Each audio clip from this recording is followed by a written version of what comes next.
Namaste, everyone. Welcome all to the next session of Journey to Decarbonization. We learn from you. So those of you who are watching us for the first time, this is a show called as Journey to Decarbonization. We learn from you, which is presented by Intelliace Solutions. And I, being a part of Intelliace Solution, I'm conducting this show. And what are we talking in this show? We are talking about how our esteemed guest who is here started their journey to decarbonization, how they went ahead and worked through all the challenges and how their journey has been up until now. And we learn through their journey, their ups and downs, and we learn from their experience how we can get support. And many of us who have just begun our journey to decarbonization, this is the golden opportunity, or even I can say platinum opportunity, for us to reach out to our esteemed guests if we need support, and they will be more than happy to help us. Now, talking about today's guest, our guest is a very special person to me and very close to my heart. The very few people I feel very close to, she is one among them. She is an enthusiast in works related to sustainability, and I see her zeal and passion towards working towards all the SDG goals. Though she is based in Delhi, she is literally covering most of the states in the north. She's trying to use all the energy at all age groups. And every time I call her and say, I need this support, I need this help, and I have never seen her say no. And she being a part of Vicky as the president for one of the councils, and she being a part of G100 mentoring and motivation, her zeal, her passion, her energy is super contagious, and I love working with her. She's none other than Meghna Joshi. So welcome, Meghna, to our show. And I would request you to introduce yourself to one and all who are here. Thank you so much, Kalyani, for these kind words and also for the warm invitation. I feel this is a fantastic series that you have started, very much needed in the present times. A little about myself. I belong to Delhi. My hometown is in Almora, Uttarakhand region, and I hold over a decade of experience in corporate environment and also development sector. Primarily, my expertise lies in the areas of project management, project planning, also empowering communities through various training programs, be it life skills, be it soft skills, be it entrepreneurial skills, but focusing more on the grassroots communities. And towards the environmental side, I am also a climate leader, mentored by Al Gore as a part of the Climate Reality India program leadership corps. Also, I am an avid bird watcher. I have worked extensively to understand how the urbanization, particularly in Delhi NCR, has impacted the avian community species, the paper of which has also got published in one of the renowned journals of ecology. And I'm also an avid trekker. So most of the times, when I want to relax, I'm in my free time. I usually go out in the mountains, hills. I've covered a lot of major treks of India and the hills and the mountains of our country. A little on my organization's part, I run a social enterprise by the name of SWAN Livelihood, where SWAN stands for Skilled Workforce Advancing Nation, wherein we are empowering the communities through our customized training programs and counseling sessions. So we are largely working with the underserved communities, also rural population, and depending upon the needs of them, we help them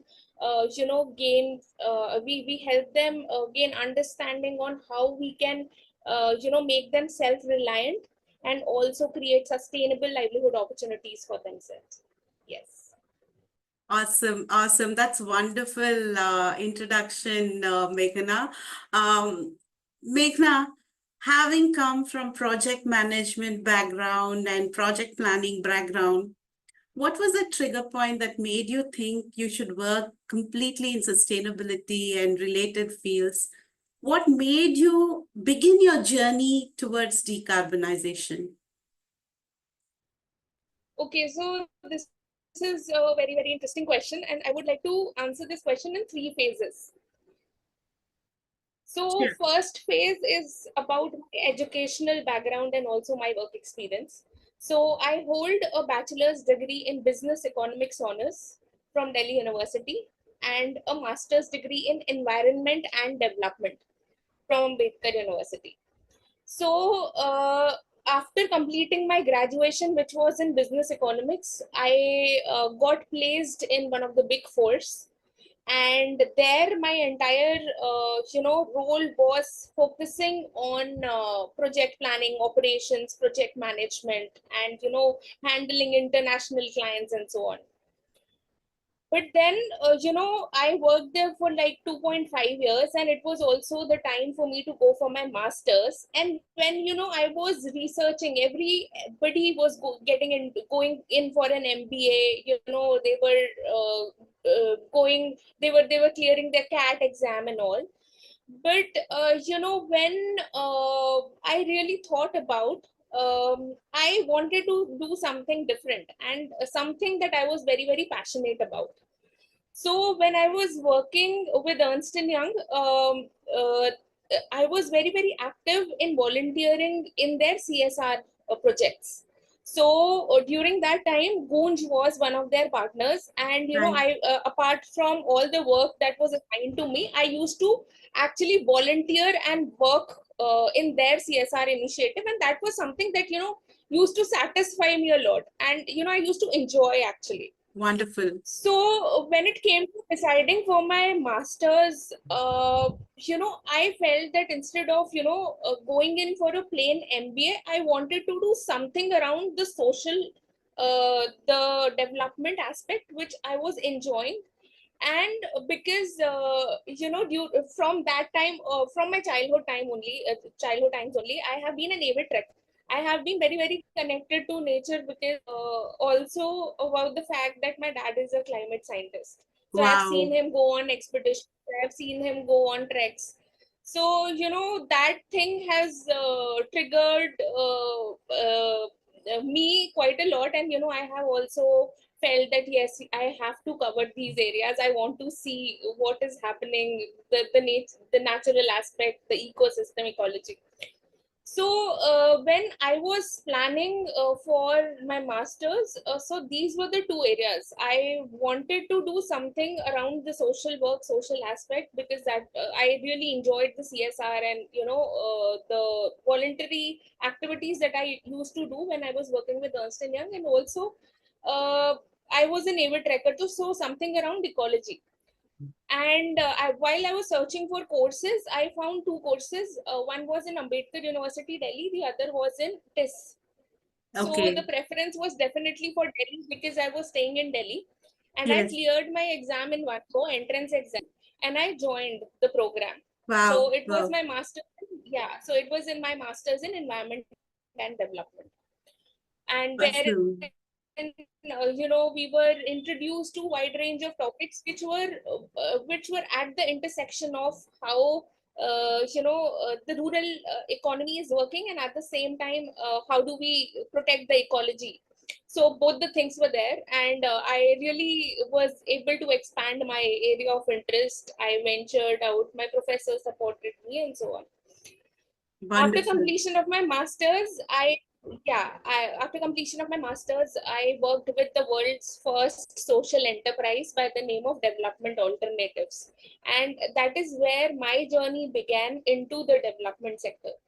Wonderful. And from there, I worked in the development sector for like 5 years, and then when I was working in the development sector, I felt that there are some gaps. And Right. until and unless we fill those gaps and create an ecosystem around the area of skill development, we will uh, we will not be able to empower the communities in a way we should be able to. True, true, very true. So that trigger led me to pitch my idea. Yes. So that was a trigger that led me to pitch my idea in one of the pitch competitions in my university only. Wonderful. Apparently, I did not realize that, yes, I did not realize that when I was pitching, there were investors sitting in the panel. And Wonderful. my idea got selected. Yes, my idea got selected. The investors proposed that, if I am willing to get started, they are ready to fund my organization.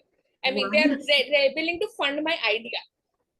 So that was the starting point. But then the reason was that, they said that you will have to you will have to leave your 9 to 5 job. You will have to get fully into your work, and that's how we are going to give you the funding for.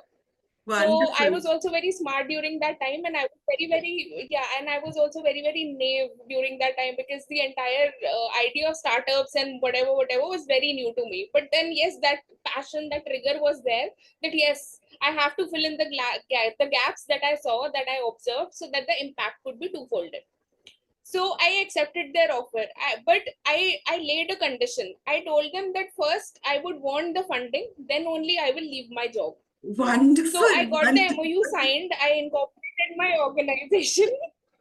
I incorporated my organization, and it was only then that I left my job. So secured funding, and I got started with my operation. So that was the first part, and this was between the year, I would say, from 2014 to 2020. So Awesome. 2020 was when my organization was incorporated. Funding, Wonderful. everything was received, and I was on the top mentorship support, incubation support, my university I got.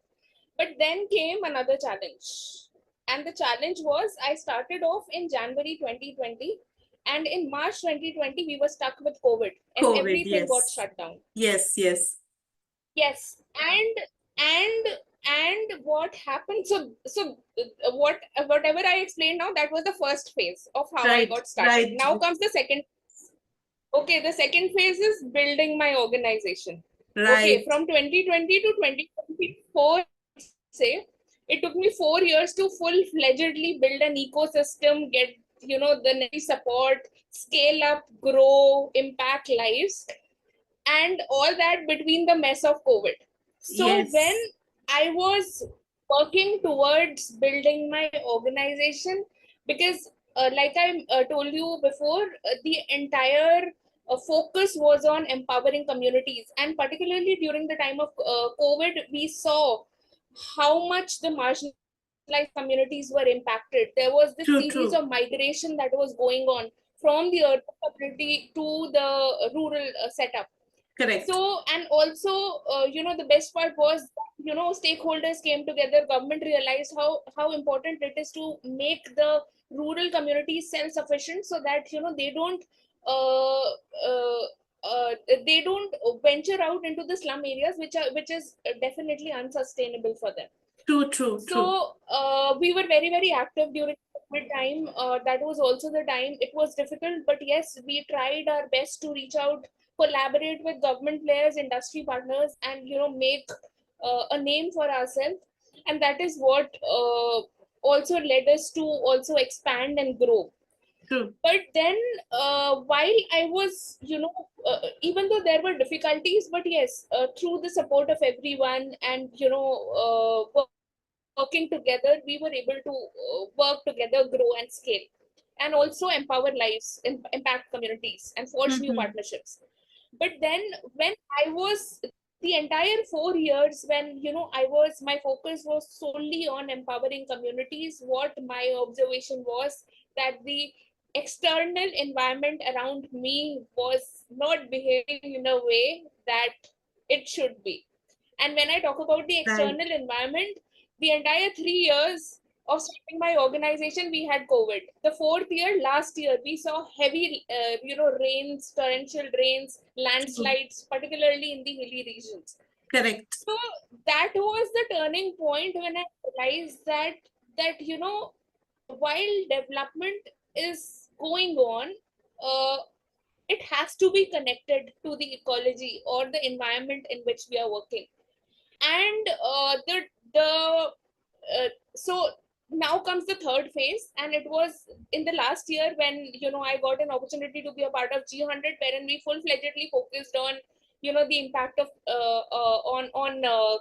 doing activities around climate change and also gender equality. And also I was fortunate enough to be a part of the third international conference on climate change, which happened here in Delhi. And Right. there is so that the if you can see this book, the focus was entirely on renewables and green hydrogen and everything.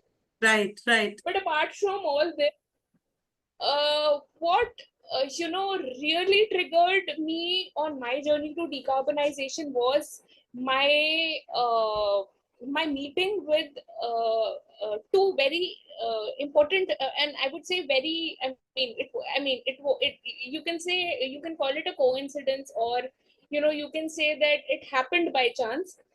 I met Dr. Eric, who was the former director of UNEP, and Okay. also Dr. Karen Landmark in one of their session of regenerative leadership. Okay, Wow. and Wow. Wow. this was my turning point on full-fledgedly getting started to my journey of decarbonization. And Wonderful. they introduced me to this topic of regenerative leadership, which is very very new but upcoming. Also it talks about how the CEOs across the globe, particularly in the Nordic countries, are implementing regenerative leadership to bring about a change in the company hierarchy, so that they could be more connected to nature. So Correct. this I happened, so the immediate reaction was that I purchased this book because I wanted to delve deeper into what this, what does regenerative leadership talks about, and also, how can we implement it in our own organizations, in our own ways, in our own styles of working. Right. Right. So, it's a fascinating book, and I would refer it to anyone who is venturing out in their on their journey of sustainability, because it talks about how can we create conscious leaders. It Correct. talks about the interconnectedness. Yes, it talks about the interconnectedness between the nature and human beings, and how the DNA which is there, if disturbed, can lead to the existing calamities that we are seeing at the moment. True. True. True. So I would say that this was the book. This was the starting point, which actually brought me more, or I would say brought me connected to the nature. And then comes the third phase, because last 4 years, I had pretty much settled in the functioning and working of my organization. So this year, my focus was also on bringing in the component of environment into the work. Correct. And you know the I would say a very good change that I also saw in terms of exploring this space was through the Enactus communities, particularly in Delhi NCR. We have college communities who are carry out this social and also environmental works. So I saw so many projects. I happened to be one of the judges for so many competitions, B plan competitions, and also seminars around circular economy, regenerative leadership, and also judge the innovative work that the students, particularly the college students, were doing around sustainability, Mm-hmm. uh, which really brought my interest back into this space. And uh, so many projects I got a chance to, observe, judge, witnessed. A couple of them I also invested in, so that, they feel the young minds who are the change makers, who are, who will be leading the future generation, should not get motivated and continue to bring forth the innovations, particularly when they are working around sustainability and also empowering communities. So yeah, so that's have been like the journey, and I feel that I am I will be I'll be able to soon integrate all the three components of ESG, Awesome. and also incorporate into the work that I am doing. So yeah, so that's Awesome, how it's awesome. been like. It's a very evolving and fulfilling journey up until now, and I can see every day you get motivated one step ahead, two steps ahead, three steps Yes. ahead. Trust me, I'm so impressed and I'm really excited about your journey and how you're going to do. I want to know what are the steps you're taking, because now you're at a crucial phase. Country also is in a crucial phase to do so many things, and with COP28 coming into picture, carbon tax and all coming into picture, what steps do you plan to take and what are your plans for the days to come? So I have plans both on the personal and also at the professional front. So firstly, keeping myself updated in this space is very, very important, because the governments are forming policies. The Western countries have been doing a lot on green energy. So Right, firstly, being or then again, I would say creating an ecosystem so that wherein I am very, very involved into the happenings of what is happening at the first place would be the starting point to right. further delve deeper into taking the steps. And on my personal front, I have a kitchen garden, and the segregation of waste and composting manure, everything is being done at home. So that is my small step to make sure that the backyard is green, and also we see a lot of birds around. So I mean, small steps, but then yes, that's how I feel I would be growing in this journey to make a sustainable difference, not just to the communities, but also, uh, to the environment, to the ecology. Wonderful, wonderful, wonderful. Meghna, you shared about your steps so far, and you shared about your three phases of getting into the journey of decarbonization. I'm sure you had many, many, many challenges and roadblocks and hurdles, and somewhere literally nowhere less than Mount Everest. Even Mount Everest would have been small compared to the hurdles you faced. How did you overcome, and what kind of challenges you foresee with your plan that you have? What steps do you plan to take even in that stage? Uh, there were a lot of challenges. I mean, the biggest challenge was that when so when I do something, I do it very passionately, and Correct. I make sure that I'm able to put up standards so that things go well. But Exactly. I yeah so but then so it seemed that there were two types of people I faced. One who were encouraging, who became my mentors. The others who who had a notion कि यार ये क्या करेगी, ये लड़की होके क्या करेगी या कैसे करेगी. True, true. But I then agree. yes, so that was so there were times that when comments, or I would say vibes like these came, uh, it actually triggered my passion, and the things and the work that I was doing, that I was enthusiastic about. But then I felt that whenever there were low times, I also met people who were there to encourage and uplift me.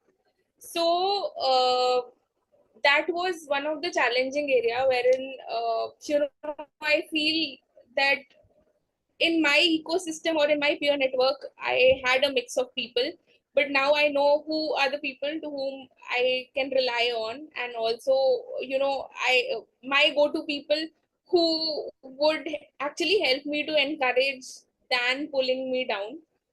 So that is one part, and yes, and I mean, I also feel that, if one is venturing out, it's very important that we create a community of like-minded people. And I guess Wiki and G100 have been, I have got a lot of support through my community of Wiki and G100. Awesome. So that has been, yes, that has been a very, very positive thing for me, particularly because we even though there were diverse group, but still there were people with whom I could connect with. They could connect, and we are working together. We are forging collaborations and uplifting each other, basically. True, true, true. That's true. And one beautiful thing about G100 and Wiki that I've been a part of for the last 4, 5 years, I realize that we draw strength from one another. We draw encouragement, and not only that, that sisterhood that we get is amazing. Simple things what we don't know, we can rely on that as we rely with our own sisters, and the support we get is amazing. That's wonderful, and I've seen that support from you, Meghna. Thank you so much for all the support. You're amazing. Now, moving to the fag end of our discussion. See, I didn't even realize we are at the end of our discussion. Tell us more about your organization, what kind of support system you'll give, who can approach you, how they can approach you, what exactly you do in supporting people. So basically, yes. So basically, uh, we are working on two dimensions. First is creating youth as change makers, wherein we engage very, very actively with all the college communities, or the college societies, who are working on their plans around social entrepreneurship and also environment sustainability. We help them refine and fine tune their ideas and also be the investors for them, for the very, Awesome. very early stage, for the very, very early stage young minds who are just getting started. Awesome. And Awesome. yes, the main focus of my organization is on creating sustainable livelihood opportunities. And we run a lot of customized training programs in rural parts of our country, wherein we train rural women to set up their own micro enterprises. So Wonderful. basically, Wonderful. when we talk about the rural setup, we see that largely in India, or every state has got its own socio-economic geography, but largely it's agricultural dependent. Correct. And the their farm the women are they have their own lands, they are farming, they are growing things, Right. and they're doing great stuff. But Right. then Right. when we did a pilot in different states of our country, and we realized that you know the aspirations of these rural women is that right now what they're doing is they're growing, they're consuming it, or they're selling it. But they wanted to do more than this. They wanted to do something through which they are able to earn sustainable livelihood opportunities. So what we do is we identify their skills. So for example, a woman may know how to make pickles out of the freshly grown vegetables that she's growing on her farm. So through the pickles that she can make, how can she get started with a business which can help her earn sustainable livelihood opportunity? And Wonderful. Wonderful. this is just one. And we have so many stories, we have so many success stories of our women whom we have trained, not just earning monthly income of 15 between 15 to 35,000 per month, but also receiving accolades at the national and also at the state level, which is Wonderful. like a source of motivation for them. Because when you talk to them, they say that it is their first time that they are even stepping out of their homes, and Wow. seeing them reach up to this scale is so good. And yes, we help them with market linkages, we help them grow, we help them in their digital media presence, so that be it on e-commerce platform or be it otherwise in retail shops or through melas. But the entire focus is on how can they earn sustainable livelihood opportunities through the skills that they already know, and come forward, take a lead, and talk about the work that they are doing. Wow. Wow. So largely it's community based. So majority of the times we are, hopping in the interiors and in the rural setup, training them, understanding the aspiration, developing programs, and also implementing them. Wonderful, wonderful. So those of y'all who are watching us, who have been listening to us, I have mentioned the details of Meghna's email and her social media handles below. Please feel free to reach out to her. You feel you have a skill which you want to train these young kids or the women who want to earn money, or you feel you have a marketplace where they could sell their product and services, or you want to help in some other way, being a part of Meghna's journey to decarbonization, please feel free to reach out to her, and please feel free to encourage the activity she's doing, because she's not just touching upon one generation who's coming up, she's even touching upon a generation or a set of people who felt their life is of no value but just dedicated to family. She's encouraging them, motivating them, bringing out the talent in them. I'm sure I really pray and wish you get all the blessings for doing this great noble cause, Meghna. And trust me, it's so inspiring. If I can be of any help, I know I can't come to Delhi, but being in Bangalore, if I can be of any help, if I can do anything, please, please, please let me know. And as we come to the end of our show, I just want to know if you have any few words for all of us who are watching.